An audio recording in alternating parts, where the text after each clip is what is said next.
ఇవాళ 3 జిల్లాల్లో సీఎం రేవంత్ రెడ్డి పర్యటన ఉండనుంది. ఢిల్లీ నుంచి మధ్యాహ్నం 12:15 నేరుగా ఫ్యూచర్ సిటీకి రేవంత్ వెళ్లనున్నారు. అమెజాన్ డేటా సెంటర్ కి శంకుస్థాపన చేయనున్నారు సీఎం. మధ్యాహ్నం 1:30 మహబూబ్ నగర్ జిల్లా దివిటిపల్లికి సీఎం వెళ్తారు. అమరరాజా గిగా కారిడార్ లో సెల్ మ్యానుఫ్యాక్చరింగ్ ఫెసిలిటీ యూనిట్ ని ప్రారంభోత్సవం జరగనుంది. మధ్యాహ్నం 3 గంటలకి వనపర్తి జిల్లా కొత్తకోటకు సీఎం రేవంత్ వెళతారు. బాలికల ఉన్నత పాఠశాల భవనాన్ని ప్రారంభించనున్నారు రేవంత్. 1500 మంది విద్యార్థులతో రేవంత్ ముఖాముఖి కార్యక్రమం ఉండనుంది.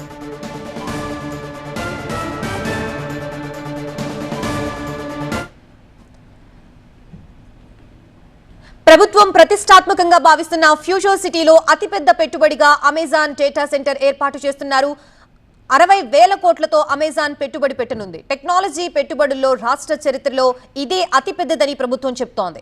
డేటా సెంటర్ కోసం ఫ్యూచర్ సిటీలో 202 ఎకరాలు, చందన్వెల్లిలో 98 ఎకరాల భూమిని కేటాయించారు. మొత్తం 125 కోట్ల రూపాయల విలువైన ప్రోత్సాహకాలు, రాయితీలు అందించారు.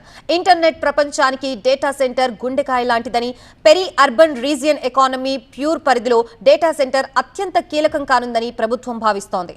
24 నెలల్లో డేటా సెంటర్ నిర్మాణ పనులు పూర్తి చేయడంతో పాటు 12 ఏళ్ల వ్యవధిలో సంస్థ కార్యకలాపాల విస్తరణే లక్ష్యంగా అమెజాన్ పనిచేయనుంది.